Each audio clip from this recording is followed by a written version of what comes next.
Hi everyone, I'm Francie White and I'm a Feldenkrais practitioner here in Eugene, Oregon. Welcome to my mini course, Feel at Home in Your Body. What I want you to come away from after this course is to start feeling differently about your relationship with yourself, more positive, more open. I'm going to challenge you to examine your own self-image and know that you can change it for the better. And it all starts with simple awareness. We're taught to think of our brains as computers and our bodies as machines.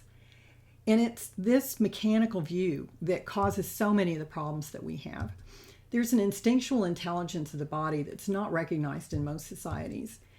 When we learn how to listen and respond to our bodies in the language that it understands, we change the whole narrative. We become friends with our sensations, even the unpleasant ones. We can understand what the true needs of our bodies are instead of just what we've been told. We can start a conversation at the core of our being that will cascade through our whole self, physically, emotionally, and mentally. I became interested in the Feldenkrais method when my neck was killing me about a year after my mother's death. I couldn't move my head in any direction without this debilitating pain. I got an email through my grapevine one day about a Feldenkrais practitioner who had just moved to town, and I signed up right away. The pain in my neck was gone after a few months, but she didn't get rid of the pain in my neck. I got rid of the pain in my neck because she taught me how. It turns out that the pain in my neck was not the problem. The problem was that I was so stuck in my head that I dismissed my physical needs. But the unconscious body has a way of getting your attention whether you like it or not. In my case, it was constant, excruciating pain. So in this series of 3 videos, I'm going to talk about what's in our way and how we can go about improving our relationship with ourselves. And it's our relationship with ourselves that's at the heart of our relationship with everything else. That's why we have to start here. In this first video, I want to talk about where we focus our attention and how to learn to shift between the inside and outside worlds. In the second video, I'm going to talk about one of our biggest obstacles to feeling at home in our bodies, the inner critic. And finally, in video 3, I'm going to give you a movement lesson that will take you back to the healing brain space of the infant who had no agenda but to enjoy life. So let's get started. So how do we focus our attention? Right now, your attention is probably fixed on this slide and the sound of my voice. Now close your eyes and just take a few minutes to just notice your breathing.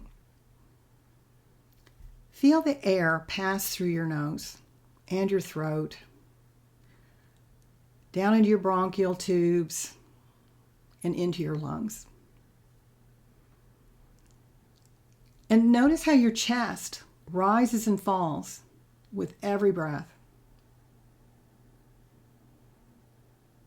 Can you feel your lungs expanding the sides of your rib cage?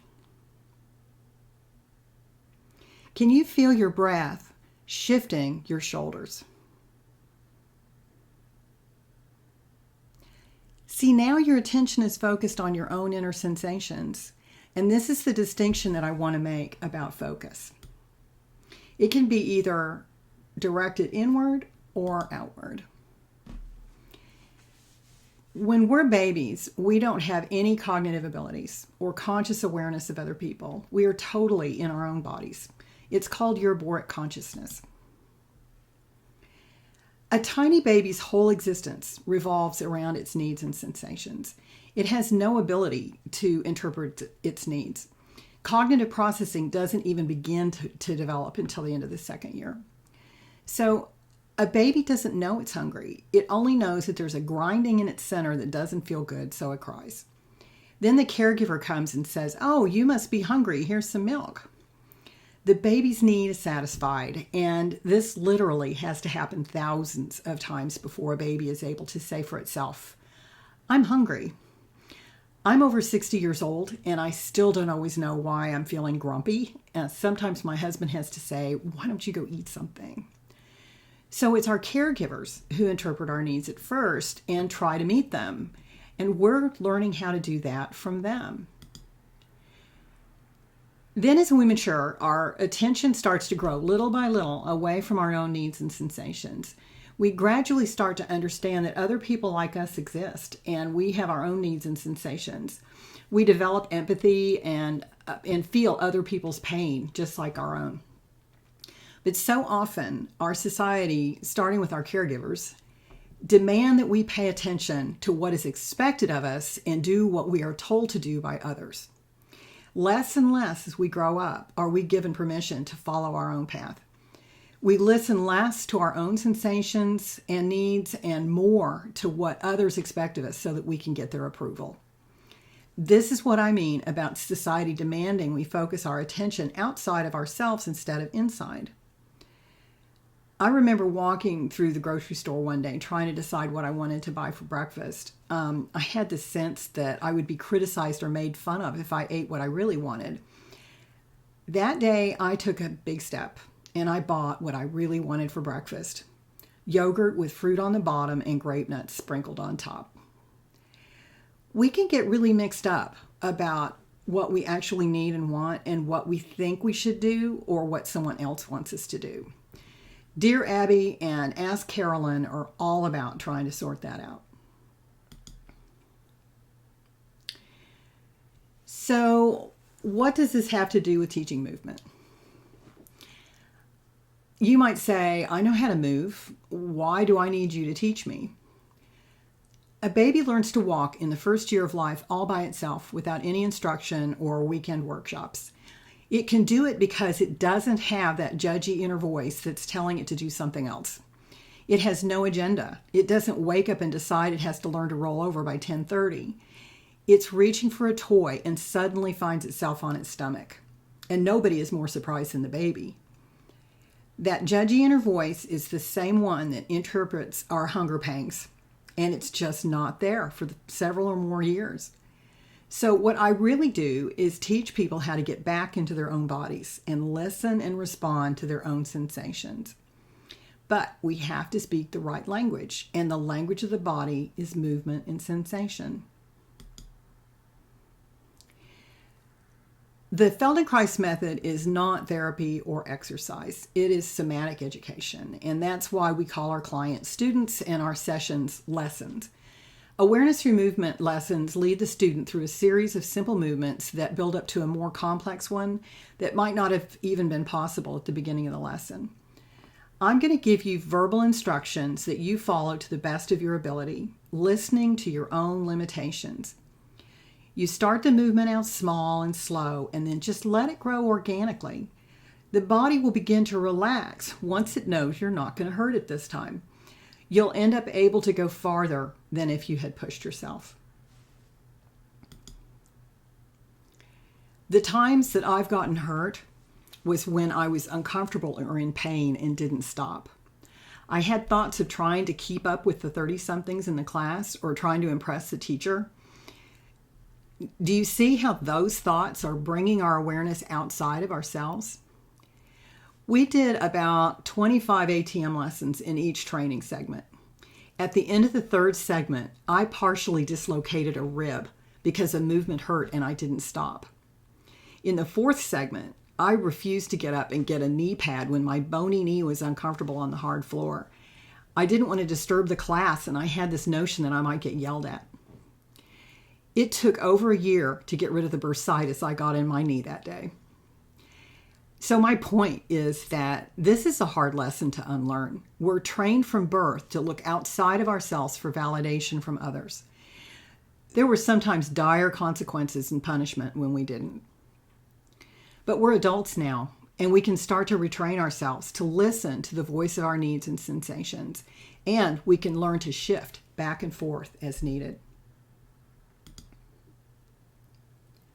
So let's begin by bringing our focus back into our bodies with a body scan.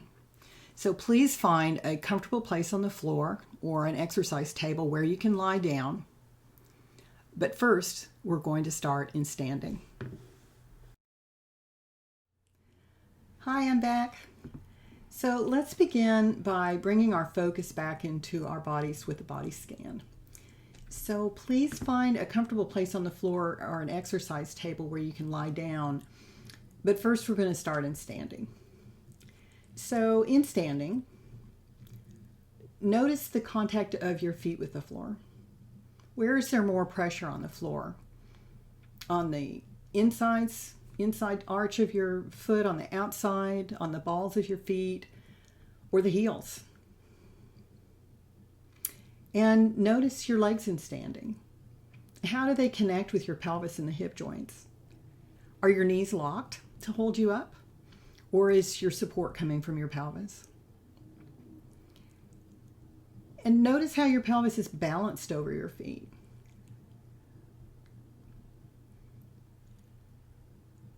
Feel your spine over your pelvis, giving you your upright structure. And feel your arms hanging off your spine. Feel how your head is resting on top of it all. And just notice all these things. And now find your space on the floor and lie down with your legs long if that's comfortable. You can bend your knees and bring your feet to standing if that's more comfortable. Always, always take care of yourself and make sure you're comfortable. We cannot learn when we're unhappy. So just let the floor take the weight of you now. And get a sense of what parts of you are making contact with the floor and what parts are not. If you were lying on a beach somewhere, what would the impression your body makes on the sand look like?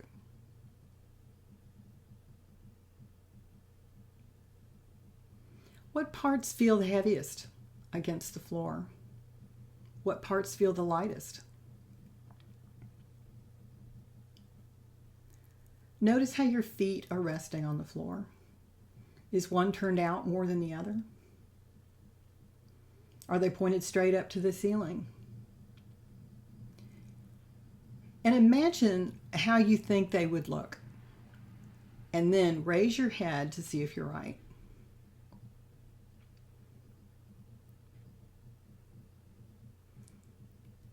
And feel your calves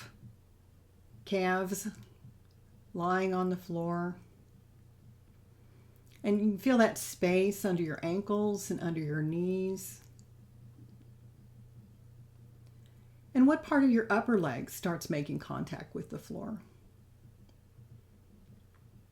You can feel your pelvis resting on the floor.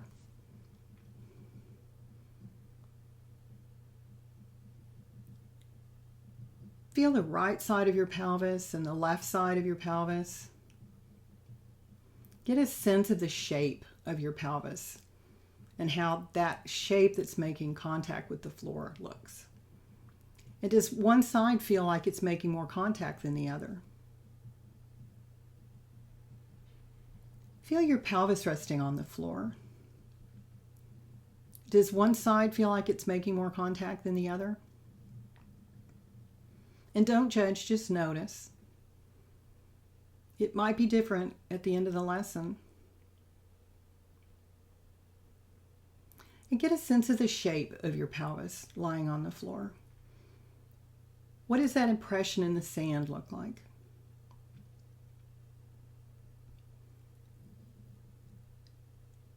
And now bring your attention to your spine and follow it up from where it connects with your pelvis in your back. And follow it vertebra by vertebra up your spine, through that lumbar curve, past your shoulder blades, up to the base of your neck. And then follow it up that cervical curve in your neck, into your head.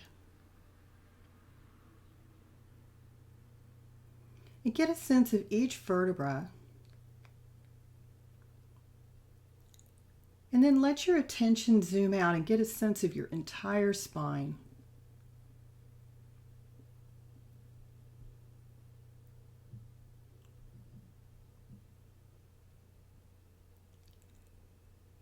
And now bring your attention to your shoulders.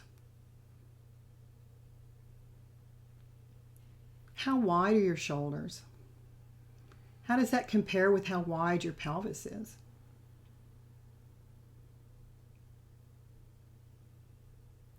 And can you get a sense of the shape that your upper back is making with the floor? If it were an impression in the sand, what would that shape look like? And how would it compare to your pelvis?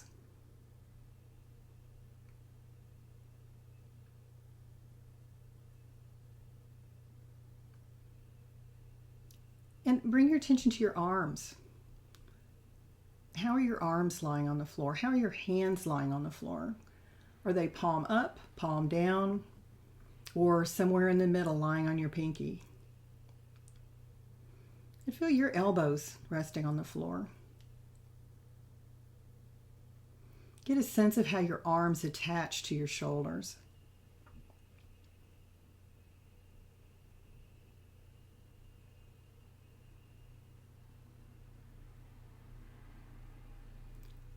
And bring your attention to your head.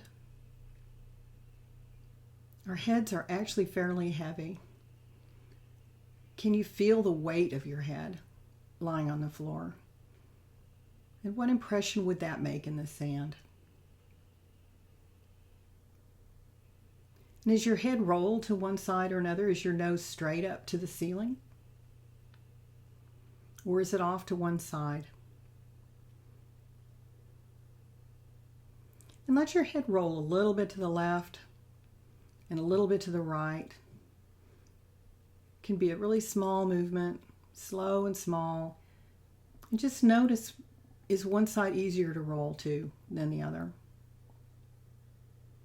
And can you feel that movement in your neck, in the cervical spine in your neck?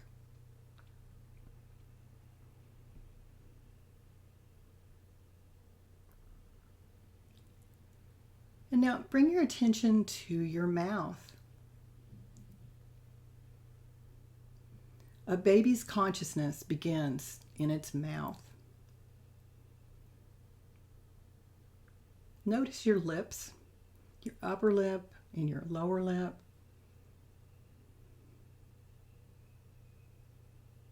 How wide do your lips feel?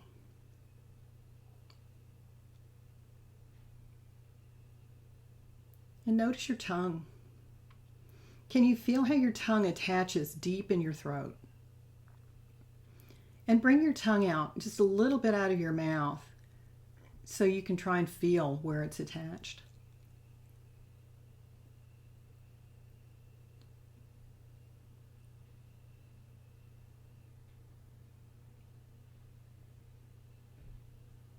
And now let your tongue circle around the outside of your lips. Start from one corner and circle around your upper lip and then your lower lip. And then change directions.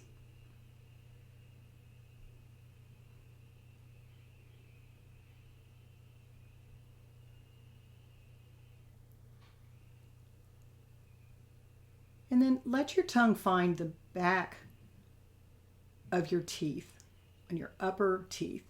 Go to the very back as far as you can go comfortably.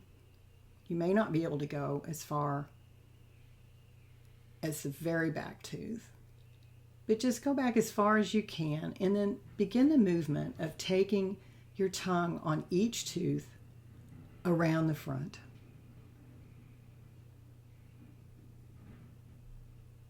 Just feel each tooth as you go around the front.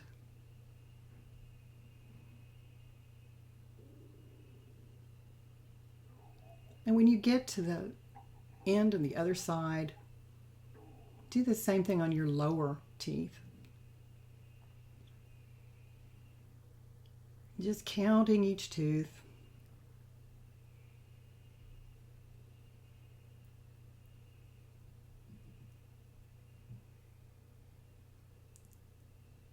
And then when you get to the end, when you end up finishing this circle, change directions. Go around the other way. Is it easier to go one direction than the other?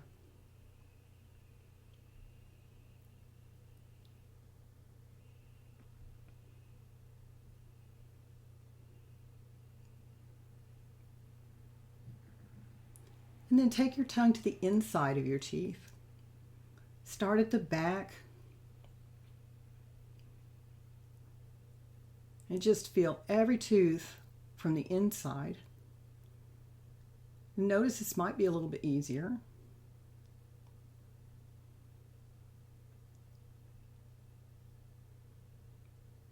Circle around the lower teeth and then the upper teeth.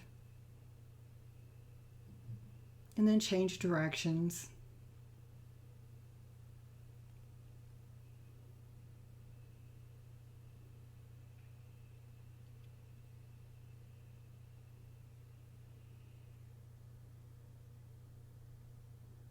And then pause.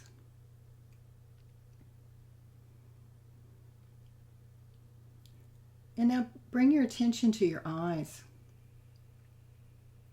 Can you feel how they are round balls in your eye sockets?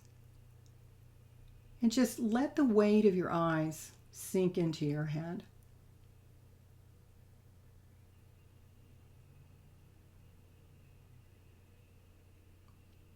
And keeping your eyes forward, let your head roll a little bit to the right.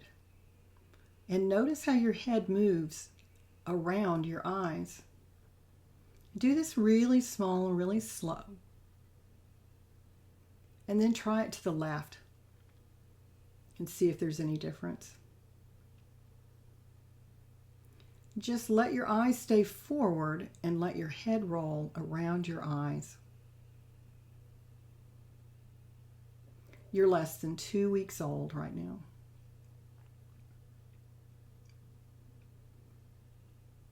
And now pause. And bring your attention to your breath.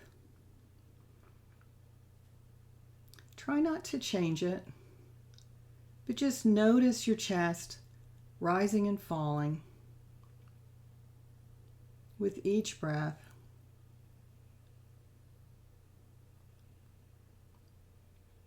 And now notice your belly rising and falling with each breath. With each breath, the diaphragm is pushing up and down.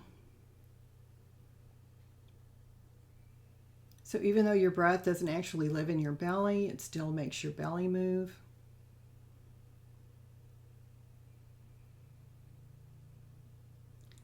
And do you feel your breath more in your chest or in your belly?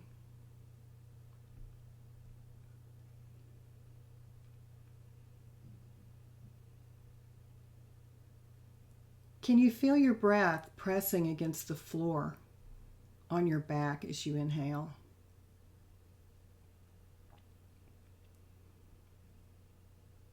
Can you feel how the sides of your ribs expand to the left and to the right as you breathe?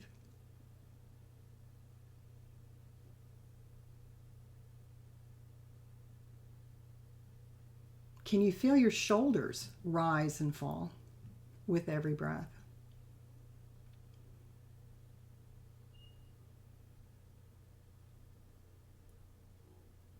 And can you feel your breath in your pelvic floor as you inhale? We call our chest a rib cage, but it's really a flexible box that moves in all 3 dimensions when we breathe.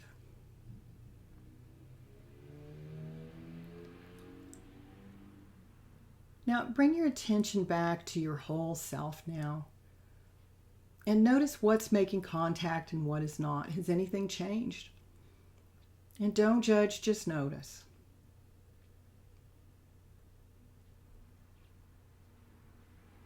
What does that contact with the floor look like now? What does that impression in the sand look like now?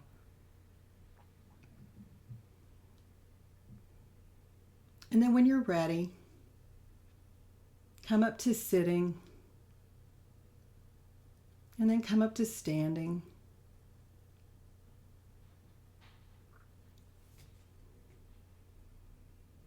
And then notice how you feel in standing now. Where does your attention take you? To your feet, to your pelvis, to your spine, to your shoulders, What does your breath feel like now?